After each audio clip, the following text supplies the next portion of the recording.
और जिसने आइन का हुलिया बिगाड़ दिया, जिसने अदलिया को बेबस और कमज़ोर किया और उस पर बेशुमार हमला हुआ है इस आइन में, इस आइनी तरमीम में। लिहाजा हम वकला इस आइनी तरमीम को मुकम्मल तौर पर मुस्तरद करते हैं। हम समझते हैं ये आइनी तरमीम जो है ये एक्स्ट्रा कॉन्स्टिट्यूशनल है। ये जो है दूसरी बात, ये आइनी तरमीम आइन के बुनियादी ढांचे के ख़िलाफ़ है। ये आइनी तरमीम हो नहीं सकती क्योंकि आइनी तरमीम के लिए ज़रूरी है कि आइन के बुनियादी मकासद और बुनियादी फ़ीचर्स और बुनियादी ढांचे के मुताबिक हो। ये आइनी तरमीम बिल्कुल उसके बरक्स है। ये कम से कम दो बुनियादी जो ढांचे के और फीचर्स हैं, यानी इंडिपेंडेंस ऑफ जुडिशरी और सेपरेशन ऑफ पावर्स, उसके बरक्स है। इसके बारे में सुप्रीम कोर्ट की 17 जजेस की जजमेंट मौजूद है कि ऐसी तरमीम जो है वो गैर आइनी समझी जाएगी और वो आइन का हिस्सा नहीं बन सकती और इनके पास इख्तियार है कि इसको स्ट्राइक डाउन कर दें। तो इसलिए हम वकला आइन के सिपाही होते हुए हम पर फ़र्ज़ है कि हम आइन का तहफ़्फ़ुज़ करें, हम उसके तहत अदलिया का तहफ़्फ़ुज़ करें। और लिहाजा मैं ये कहना चाहूँगा, हम सब इकट्ठे हुए हैं, हम सब में कंसेंसस है कि हम इंशाअल्लाह ताला मुल्क की तहरीक चलाएँगे वकला की, ताकि ये बदनुमा धब्बा जो आइन पर कल और आज लगाया गया है और इसके तहत जो हमला किया जा रहा है उसको हम रोकेंगे। तीसरी बात मैं ये कहना चाहूँगा कि इसका पास करने का तरीक़ाकार भी गैर आइनी था। आप जानते हैं कि यहाँ पर नंबर पूरे किए गए हैं, नंबर पूरे किए गए हैं किसी को अगवा करके, किसी को पर जबर करके, किसी को उठा के। हमारे सामने मेरे सामने सेनेट में दो लोग, एक बेचारे को उठा के कराची से कहीं व्हील चेयर पर लेके आए हैं, एक खातून को इसी तरह सख्ती करके ले आए हैं। तो ये हम समझते हैं कि ये वोट काउंट ही नहीं हो सकते थे। अगर वो वोट निकाल दिए जाएं जो कि हॉर्स ट्रेडिंग की वजह से दिए गए हैं तो फिर ये आइन का नंबर पूरा नहीं होता। इसी तरह नेशनल असेंबली में पीटीआई के 5 अरकान को, जिनको कई दिन से गायब किया हुआ था, कहीं छुपा के रखा हुआ था, उनके रिश्तेदारों को उठाया जा रहा था, उनको कल लाया गया और उनके 5 वोटों से कहीं जाके एक नंबर से इनका नंबर पूरा हुआ। इसलिए अगर वो 5 भी काउंट नहीं हो सकते, इसी तरह सेनेट में जो 2 बीएनपी के जो मेंबर हैं, जिसको अख्तर मैगल साहब ने ये कहा था कि ये वोट नहीं देंगे, वो भी आइन के बरखिलाफ़ हुआ है। और इसमें बहुत अफसोसनाक बात यह है कि इसमें काजी साहब का, मौजूदा चीफ जस्टिस का एक बहुत अफसोसनाक किरदार है। इन्होंने बेवक्त एक रिव्यू पेटिशन जो कि 2 साल पेंडिंग थी 63A के बारे में, उसको लगा के हॉर्स ट्रेडिंग का रस्सा खोला ताकि इनको इजाज़त दी जाए कि आप हॉर्स ट्रेडिंग करें और अपने नंबर पूरे करें। ये जजमेंट जो है हर लिहाज से काबिल मज़म्मत है और इस पर अमल दरामद बिल्कुल नहीं हो सकता और हम इंशाअल्लाह ताला इस जजमेंट को चैलेंज करेंगे हर तरह से। और दूसरी बात यह है कि हम किसी सूरत भी आइन पर और अदलिया पर ये हमला बर्दाश्त नहीं करेंगे। हम ये भी अपील करेंगे आप सारे वकला से, 25 तारीख को मौसूफ यहाँ से रुखसत हो रहे हैं।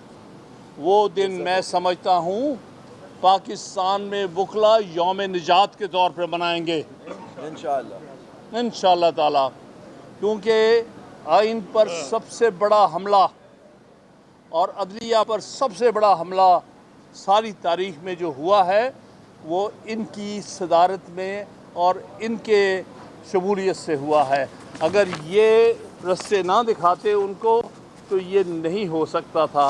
लिहाजा मैं यौम निजात के लिए सारे पाकिस्तान में वकला से हम सब मिलके हमारा कंसेंसस है अपील करेंगे। अगली बात जो मैं कहना चाहता हूँ, बाकी हमारे दोस्त ऐड करेंगे, कि हम एक नेशनल एक्शन कमेटी बना रहे हैं ये तहरीक चलाने के लिए। जिस तरह हमने 2007 में बनाई थी, जिस तरह हमने 2002 में बनाई थी LFO के अगेंस्ट, और जिस तरह चीफ जस्टिस के ख़िलाफ़ जो इक़दाम हुए थे 2007 में, उसके ख़िलाफ़ इसी तरह आज फिर ऐसा मामला है जिसमें आइन और कानून की धज्जियाँ उड़ रही हैं। हम एक एक्शन कमेटी बनाएंगे जिसमें हाई कोर्ट बार एसोसिएशन के सारे सदूर होंगे, जिसमें पाकिस्तान बार काउंसिल के मेंबर्स होंगे, जिनमें सुप्रीम कोर्ट बार एसोसिएशन के साबका सदूर होंगे, जिसमें और बार काउंसिल सारी बार काउंसिल्स के नुमाइंदे होंगे, सूबाई बार काउंसिल्स के, जिसमें एक्टिविस्ट होंगे जो पहले ऑफिस होल्डर रहे हैं, और हम फाइनलाइज जल्द करके इंशाल्लाह उनकी मीटिंग कॉल करके एक सारे पाकिस्तान में कॉल देंगे कि हमने ये मूवमेंट कैसे आगे लेके जानी है। और इसमें हमने human rights societies, civil society और भी जो लोग एक्टिविस्ट हैं, क्योंकि आपने देखा होगा आज बहुत लोगों ने इसको कंडेम किया है वकला के अलावा, लेकिन चूँकि हरावल दस्ता वकला है, क्योंकि आइन का तहफ़्फ़ुज़ करना हमारा पहला फ़र्ज़ है, अदलिया को तहफ़्फ़ुज़ देना हमारा पहला फ़र्ज़ है, लेकिन हम साथ साथ उम्मीद करेंगे कि हमारी अदलिया भी, अगर वो इस वक्त आइन के लिए, अपनी हिफाजत के लिए, अपने आप को डिफेंड करने के लिए नहीं खड़े होंगे तो उनके नताइज सबसे ज़्यादा इन्हें भुगतने पड़ेंगे। लिहाजा मैं एक्सपेक्ट करता हूँ कि 25 तारीख को इस शख्स के जाने के बाद कोई इंशाअल्लाह ताला अदलिया अपने तहफ़्फ़ुज़ के लिए काम करेगी। एक बात और आखिर में करूँगा कि हम सब वकला बिलीव करते हैं सीनियरिटी प्रिंसिपल पर।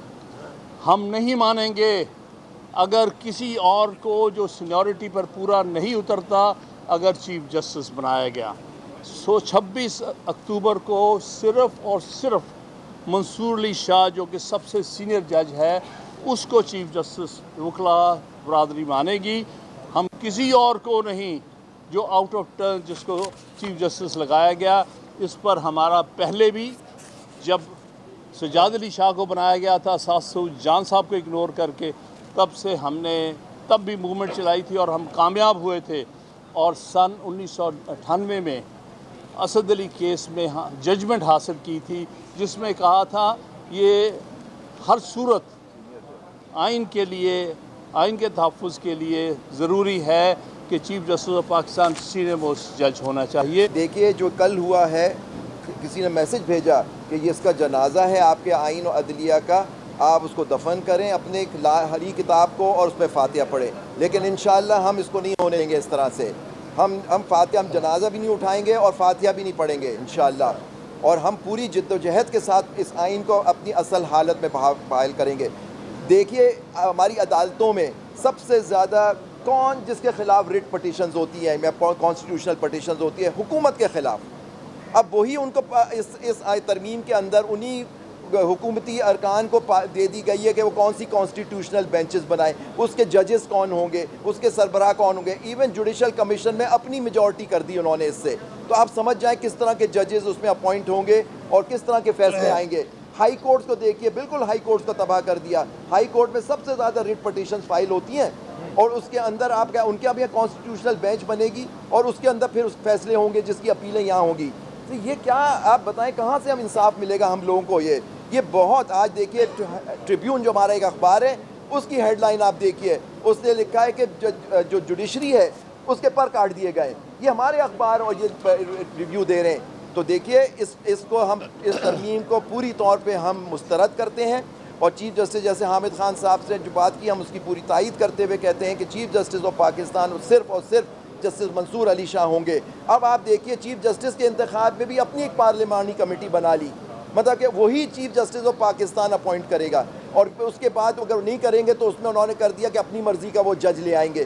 तो ये सब चीज़ें मैं समझता हूँ हम लोगों को ये एक्शन कमेटी जो बन रही है, हमारी तहरीक शुरू हो चुकी है, हम सब मुत्तफ़िक हैं पाकिस्तान में, सिर्फ उसको हमने फाइनलाइज करना है। हमने सारे खैबर तक कराची सारे बुकला से हमने मुशावरत कर ली है और कह रहे हैं वो एक बात पे एजेंडे पे वो कायम है, वो एजेंडा ये है कि ये हम इस्टेब्लिशमेंट वाली तरमीम हम नहीं बर्दाश्त करेंगे क्योंकि हम समझते हैं पार्लियामान और हुकूमत भी ताबे है इस्टेब्लिशमेंट के।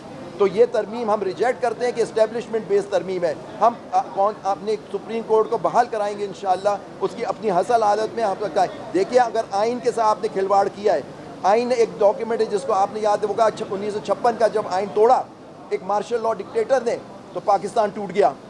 आज 73 का आइन जो कंसेंसस से तो हमारे सीनियर्स मौजूद हैं जो उस वक्त इसमें थे, स्टूडेंट्स थे या बड़े थे, उन्होंने देखा कि भुट्टो साहब ने वो आइन बनाया और कितनी, और उनके पास ब्रूट मेजॉरिटी थी, ब्रूट का लफ्ज़ इस्तेमाल हुआ है, उनके पास ब्रूट मेजॉरिटी थी। अभी तकरीर में कहा गया कि हम ब्रूट मेजॉरिटी से पास कराएंगे तकरीर, उनके पास भी थी लेकिन उन्होंने 1 साल लगाया पूरा आइन बनाने में। 14 अगस्त 1973 का बना, वो नहीं चाहते अपना मर्जी का आइन नहीं बना सकते थे लेकिन नहीं, उन्होंने कंसेंसस के साथ शहीद भुट्टो ने बनाया।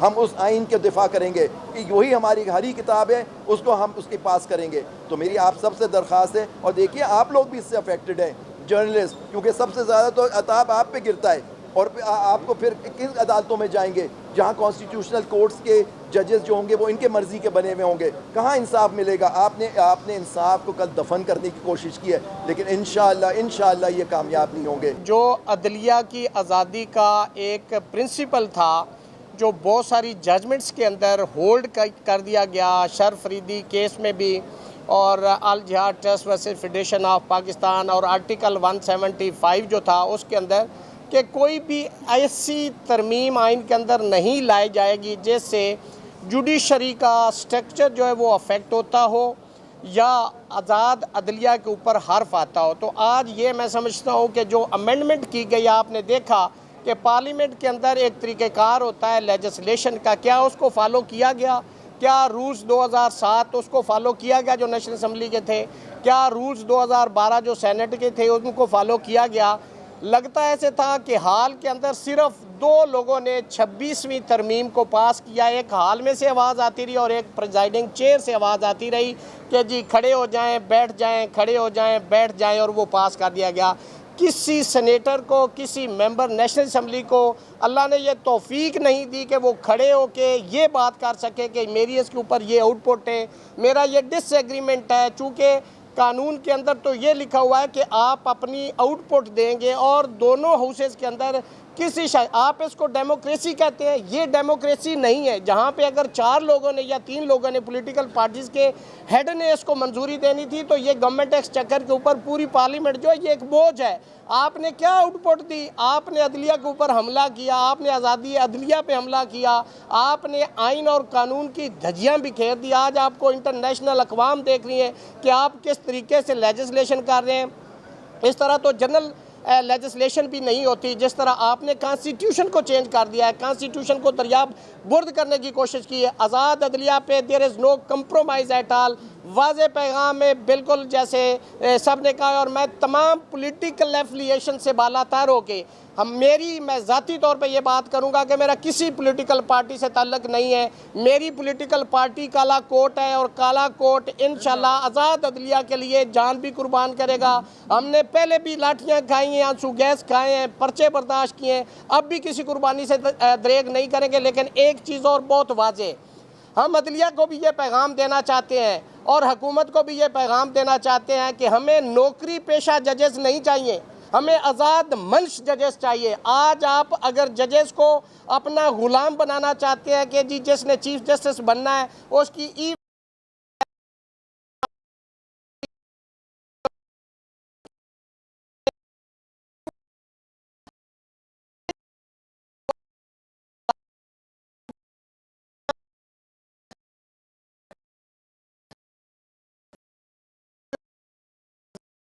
अंदर की जा रही है, जो कि मैं समझता हूँ कि बुनियादी प्रिंसिपल जो कॉन्स्टिट्यूशन के और आइन के है उसके बिल्कुल खिलाफ है। हम किसी तौर पे हम आज़ाद मंश जजेस को कहेंगे कि वो आज़ाद मंश हूँ, वो ये ना हो कि सिर्फ चीफ जस्टिस बनने के लिए उनको अपीज़ करते रहे, उनकी खुशामदें करते रहे और वो फैसले उनकी मर्ज़ी और मंशा के मुताबिक करें। हम ऐसी अदलिया चाहते हैं जो आइन और कानून पे फैसला दे, बाहर क़यामत आती आ जाए वो आइन के साथ खड़े हों, वो रूल ऑफ लॉ के साथ खड़े हों। चूँकि किसी भी मुल्क के अंदर अगर आइन और कानून की बालादस्ती नहीं है वो मुल्क और कौमें तरक्की नहीं कर सकती। मैं समझता हूँ कि जिस मुल्क के अंदर रूल ऑफ लॉ नहीं है वो इंसानों का मुआशरा नहीं है। हम इस मुल्क के अंदर रूल ऑफ लॉ चाहते हैं, हम इस मुल्क के अंदर ट्रू डेमोक्रेसी चाहते हैं, कंट्रोल डेमोक्रेसी नहीं चाहते। हम इस मुल्क के अंदर आइन की सुप्रीमेसी चाहते हैं। हम सबको ये पैगाम देना चाहते हैं, पूरे पाकिस्तान के वकला, डॉक्टर, इंजीनियर, तलबा, सिविल सोसाइटी,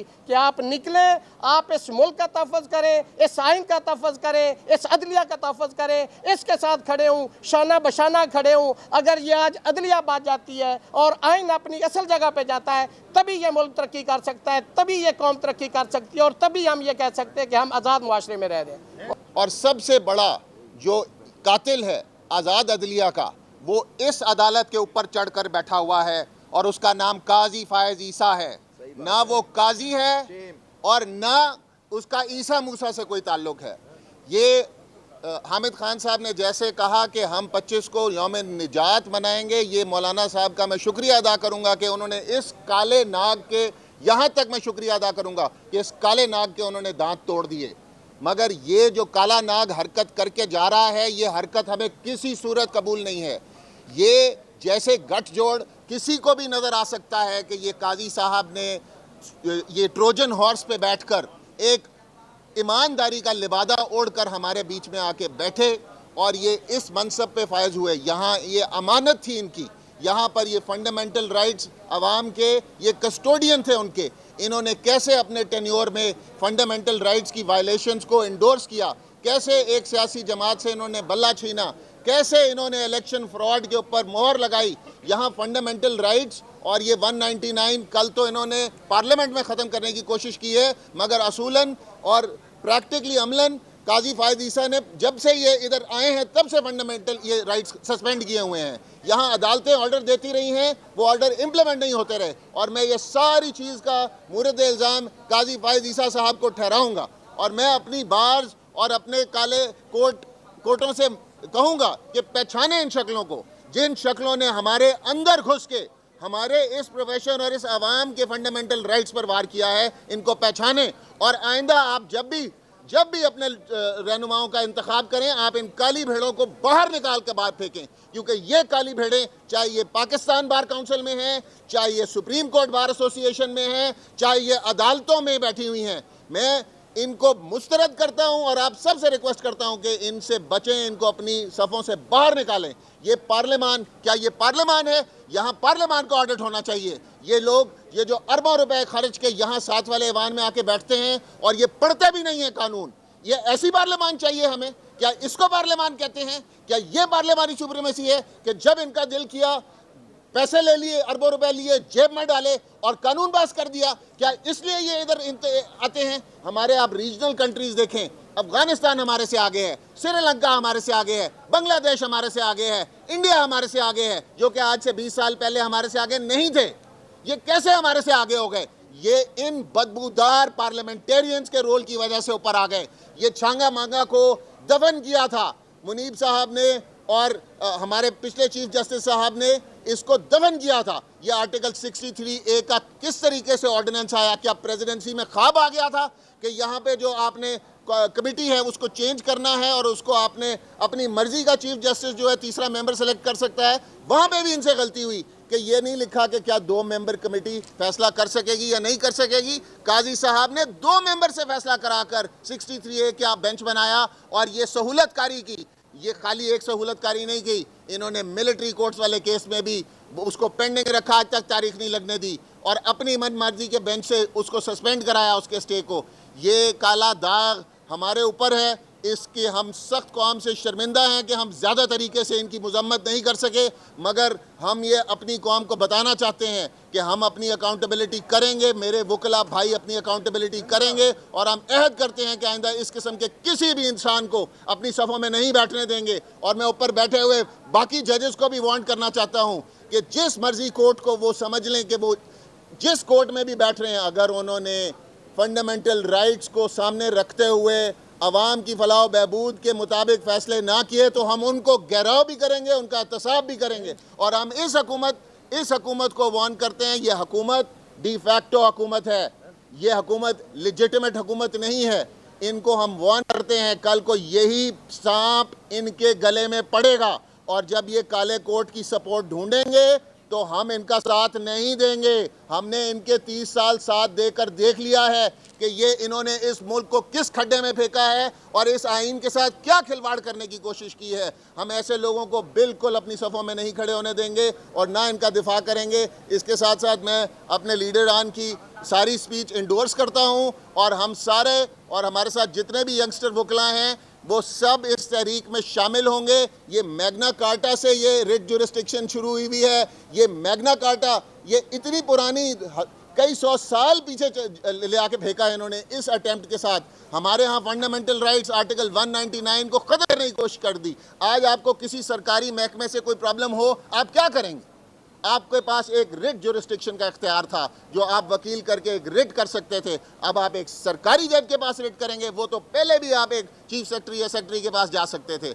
तो ये जो कोशिश की जा रही है, पाकिस्तान के बुनियादी सतून जो कि अदलिया की आज़ादी है, सेपरेशन ऑफ पावर है, इसको हिला दिया गया है। और अगर हमने इसका दिफा ना किया तो ये पाकिस्तान की रियासत नहीं बच पाएगी। जिस तरह 1956 के कॉन्स्टिट्यूशन के घिरने से और 63 के घिरने से पाकिस्तान को ज़रबें लगी थी, वही ज़रब अब लगेगी अगर हम इसका दिफा ना कर सके। इसलिए मैं सब सिविल सोसाइटी से रिक्वेस्ट करूंगा, सब वकला बिरादरी से रिक्वेस्ट करूंगा कि आप तैयार हो जाएं। अगले कुछ टाइम हमारे लिए सख्त ज़रूर होगा, मगर ये तो चलती हैं तुझे ऊंचा उड़ाने के लिए।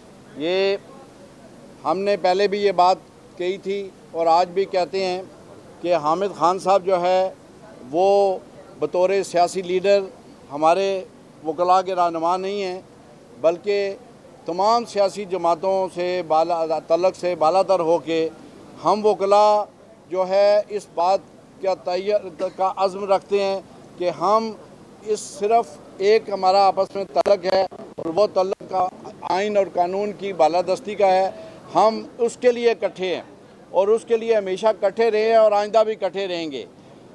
ये जिस तरह कॉन्स्टिट्यूशनल जो अमेंडमेंट की गई है, इसके बारे में अहमद खान साहब ने, आबद ज़ुबैरी साहब ने, रियासत ने, सब लोगों ने बात की है। मैं आपसे अर्ज़ करता हूँ कि आने वाले 2 या 3 दिन के अंदर जो शक्ल सामने आ रही है वो उससे भी भयानक है। इसके मुज़मरात जो है आपके कौम के सामने आने वाले हैं कि जिस तरह आर्टिकल 175A3 जो है, जिसमें ये असूल तय कर दिया गया, ये कॉन्स्टिट्यूशन में तय कर दिया गया है कि सीनियर मोस्ट जो जज है वो सुप्रीम कोर्ट का चीफ जस्टिस होगा, उसको यकसर इन्होंने तब्दील कर दिया और ख़त्म कर दिया है। और उसकी जगह पे जिस तरीके से इन्होंने इख्तियार हुकूमत के नामज़द करदा लोगों के ज़रिए ले लिया है, ये फेडरल कॉन्स्टिट्यूशनल कोर्ट ही की एक शक्ल बना दी है इन्होंने।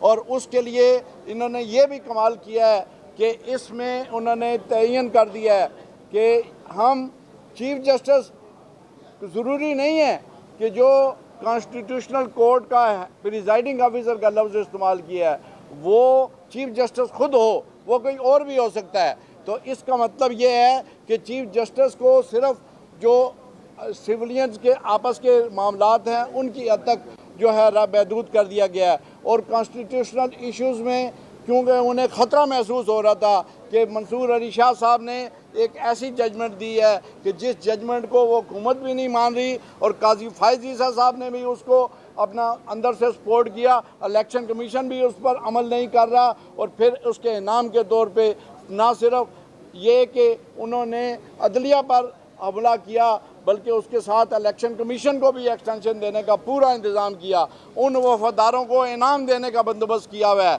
और ये कॉन्स्टिट्यूशनल अमेंडमेंट लाई गई है उनके लिए, इलेक्शन कमीशन और उसके मेंबरों के लिए। हम इसको भी मुस्तरद करते हैं। पूरी तरह से उन्होंने ये कोशिश की कि हम इदारों को इस कदर काबू कर लें, मामलात को इतना कंट्रोल कर लें, जजेस बनाएंगे भी खुद और जो पहले से बैठे हुए हैं उनकी कारकर्दगी और परफॉर्मेंस को हम जज करेंगे और उसकी बुनियाद पर उनको निकालेंगे भी हम। तो ये एक मज़ेदार बात है, ये जो मामला है कि जिसमें अब जजों की परफॉर्मेंस भी आपने देखनी है, जजों को मुतय्यन भी आपने करना है और जजों को हटाना भी आपने है, सुप्रीम कोर्ट के जजों को भी। ऐसी जुडिशरी सिर्फ नौकरी हो सकती है, इंसाफ नहीं हो सकता, आज़ाद अदलिया नहीं हो सकती। आर्टिकल 2A के ख़िलाफ़ है। बुनियादी स्ट्रक्चर जो है, basic structure theory political party compromise कर सकती है, लेकिन काले कोर्ट इस पे कॉम्प्रोमाइज़ नहीं कर सकते। और काले कोर्टों के अंदर घुसे हुए वो लोग कि जो लॉ मिनिस्ट्री के ज़ेरे असर काम करते हैं, मैं उनको भी कहता हूँ कि अगर अपना बारों में अपने वकला के अंदर अपना इज्जत के साथ वजूद चाहते हैं तो वो इस आइनी पैकेज के ख़िलाफ़ कि ये जो मूवमेंट है और ये जो हमने प्रेस कॉन्फ्रेंस की है ये वकला के बिहाफ पे की है, इसमें किसी सियासी जमात का कोई ताल्लुक़ नहीं है। एग्ज़ाम्पल ज़िमनन दी गई हैं। हम सब पार्टी से बव होकर आइन के लिए और अदलिया के लिए इंशाअल्लाह ताला लड़ेंगे। एक फिक्रा बोलूँगा जो इस काजी फाइसा साहब ने इस आर्मी तरमीम के लिए जो 13 महीने नाइंसाफ़ी की बुनियादें और मिसालें कायम की, आज उनके लिए सिर्फ़ एक फ़िक्रा, न खुदा ही मिला न विसाल सनम। बिलाखिर आपको जाना है, आपने चले जाना है, आप चले गए हैं। इंशाअल्लाह ताला अपनी असली हालत में तरमीम ख़त्म होगी और इंशाअल्लाह ताला हम यहाँ इंसाफ का बोलो बाला देखेंगे।